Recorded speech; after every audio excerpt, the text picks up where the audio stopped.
अस्सलामुअलैकुम। Social reviews में खुश आमदीद। सोशल रिव्यूज़ आपके लिए इन्फॉर्मेटिव वीडियोस लेके आता रहता है। आज की वीडियो में बात करेंगे हैदर मेहदी के इंटरव्यू के बारे में, जो एक एक्स आर्मी ऑफिशियल हैं। उन्होंने बड़े ख़तरनाक और भयानक इल्ज़ामात जनरल बाजवा पे लगाए हैं। उन्होंने अपने इंटरव्यू में कहा कि जनरल एजाज जो जनरल बाजवा के ससुर हैं, उन्होंने नवाज शरीफ के साथ डील की थी कि हम मार्शल लॉ नहीं लगाएंगे और बदले में जनरल बाजवा को आर्मी चीफ बनाया जाए। जनरल बाजवा के ऊपर 3 कॉम्पिटेंट जनरल भी मौजूद थे, जिसे क्रॉस करके जनरल बाजवा को आर्मी चीफ बनाया गया। उन्होंने इल्ज़ाम लगाया कि ये एक इनकॉम्पिटेंट हैं और इन्होंने ही इमरान खान की हुकूमत को गिराया है, क्योंकि जनरल फैज़ के बारे में इमरान खान से इख्तलाफ हुआ था।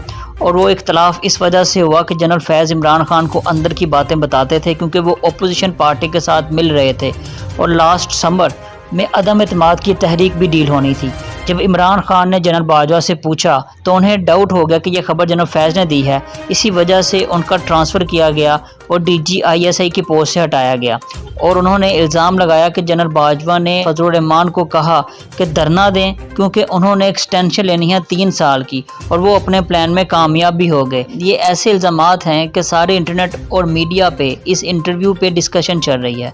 हम DGISI से ये डिमांड करते हैं कि इस इल्ज़ामात की क्लैरिफिकेशन दें और कौम को एतमाद में लें। जनरल बाजवा को चाहिए कि 1-to-1 लाइव सेशन करें इस बंदे के साथ और जवाब दें, क्योंकि पहले ही अवाम में पाक आर्मी को लेकर बहुत से तहफ़्फ़ुज़ात हैं। इसके अलावा हमें रिपोर्ट मिली है कि DGISPR ने ट्विटर पे कमेंट सेशन ओपन किया तो उसके ऊपर बहुत से नेगेटिव कमेंट आए और रिपोर्ट मिली है कि ऑफिशियल अकाउंट की तरफ से लोगों को ब्लॉक किया जा रहा है। देखें, पाक आर्मी हमारा अपना इदारा है और हमारा फ़ख्र है, इसलिए अगर कोई नेगेटिविटी या मिसअंडरस्टैंडिंग है तो उसे अवाम के साथ क्लियर करें, क्योंकि पाक आर्मी से ही पाकिस्तान है और पाक आर्मी ही हमारी मुहाफिज है। जमहूरियत में इख्तलाफ राय रखना हर इंसान का राइट है। आम बात है कि जनरल एजाज अमजद साहब जो आपके ससुर हैं, उन्होंने नवाज शरीफ साहब के साथ एक माहिदा किया था कि आप जो है ना मार्शल लॉ नहीं लगाएंगे, इनको नहीं निकालेंगे। और उसके जो एक विटनेस हैं, जिनका मुझे पर्सनली चीज़ें पता, उनके विटनेस शुजात अजीम साहब थे। और उस शुजात अजीम के लफ्ज़ थे, यार मरवा तो नहीं दोगे, हाँ, कि जब ये हो रहा था कि जी हम गए थे।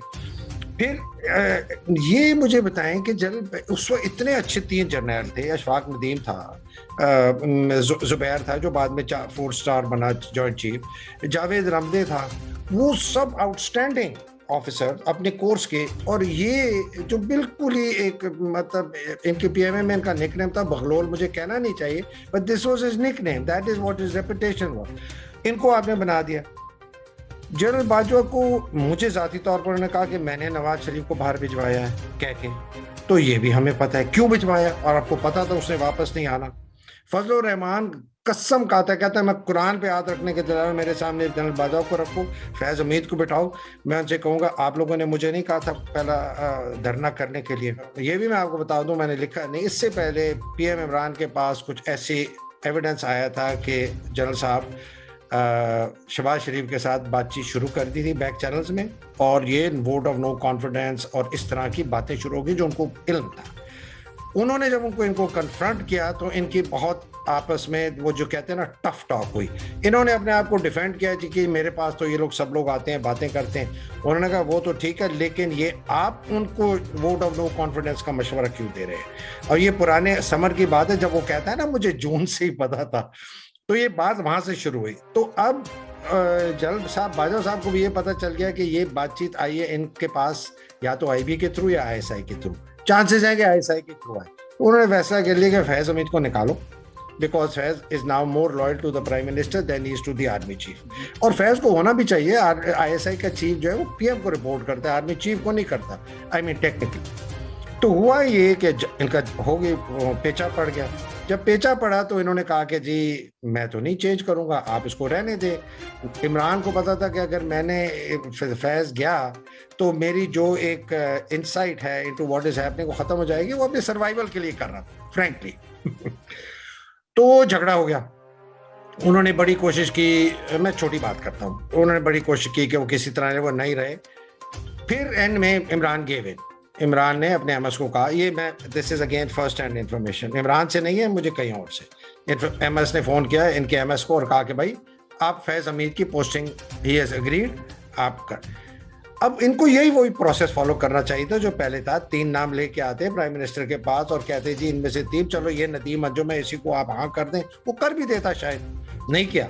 उसने उसी दिन शाम को 6:30 या 7 बजे जैसे ये फोन आया ना इमरान के एमएस का, इसके एमएस को, उसने उसी दिन शाम को अनाउंसमेंट करके नई अपॉइंटमेंट बना के और मीडिया को रिलीज कर दी। Imran only found out through the media.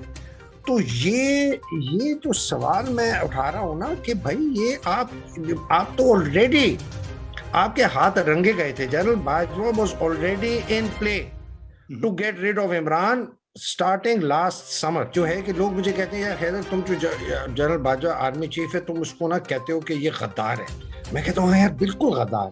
गद्दारी की डेफिनेशन क्या है? गद्दारी की डेफिनेशन ये है कि आपके मुल्क में बैठा हुआ एक आदमी किसी दूसरे मुल्क के साथ मिलके आपके मुल्क के खिलाफ साजिश करे और आपके मुल्क को नुकसान पहुंचाए। ये है डेफिनेशन ऑफ गद्दार।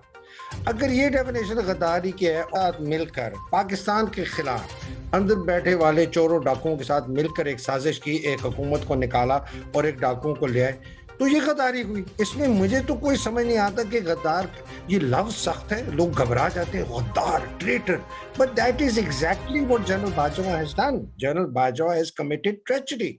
ही हैज मगर ऐसे इल्जामात लगाने वाले आदमी को इंसाफ के कटहरे में खड़ा करना चाहिए और जवाब लेना चाहिए। मैं तमाम पाकिस्तान की कौम से भी ये गुजारिश करूंगा कि पाक आर्मी के बारे में इस तरह के नेगेटिव बयानात देने से इज्तनाब करें, और अगर अवाम पाक आर्मी के साथ इस तरह का रवैया रखेगी तो अपने ही मुल्क को कमजोर करेगी। डीजी ISBR को भी चाहिए और जनरल बाजवा को भी चाहिए कि वो लाइव सेशन इस हैदर मेहदी के साथ करें ताकि सारे का सारा कच्चा छट्टा अवाम के सामने आ जाए और पाक आर्मी सुरखरू हो सके। पाकिस्तान जिंदाबाद, पाक आर्मी पाइंदाबाद।